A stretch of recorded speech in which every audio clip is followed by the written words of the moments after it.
Le cas des Roms. Aujourd'hui, Najat Vallaud-Belkacem, notamment hier, mais également aujourd'hui dans les médias, a annoncé le soutien du gouvernement au propos de Manuel Valls en disant que quelque part il devrait rester en Bulgarie et en Roumanie.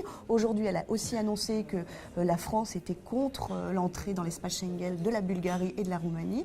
Vous, en tant que parti radical de gauche, vous soutenez cette position? On a été très clair et on a soutenu dès le début Manuel Valls dans sa politique. C'est un sujet extrêmement difficile et si je peux prendre 3 minutes. Il y a la différence déjà entre les Roms et les demandeurs d'asile. Par exemple, nous avons sous le pont Kirchner actuellement à Lyon, non pas des Roms, des demandeurs d'asile qui sont albanais, kosovars, qui font une demande. Il faut attendre de savoir s'il y a l'agrément ou pas. Derrière, il y a souvent des recours juridiques qui sont faits devant le tribunal administratif, ce qui fait que ces populations attendent, mais sont là dans des conditions qui sont, j'allais dire, inhumaines.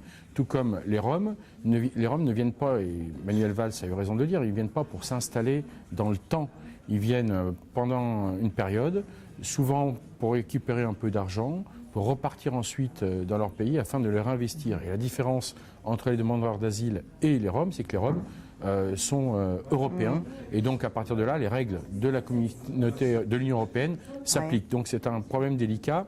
Je suis très favorable à ce qu'on fait à Lyon, c'est-à-dire de financer des infrastructures dans les villages roms, pour que quelque part, ceci les incite à rester plutôt qu'à venir oui, parce que aussi venir dans dans leur la misère. pays, ils ne sont pas non plus très bien accueillis, ils sont aussi rejetés. Bien sûr. C'est un vrai problème. Il ne faut pas les stigmatiser. Tout à fait. Il faut les traiter ce dossier avec humanité, mais il faut se rendre compte aussi qu'aujourd'hui, ils ont beaucoup moins de recettes à travers la mendicité.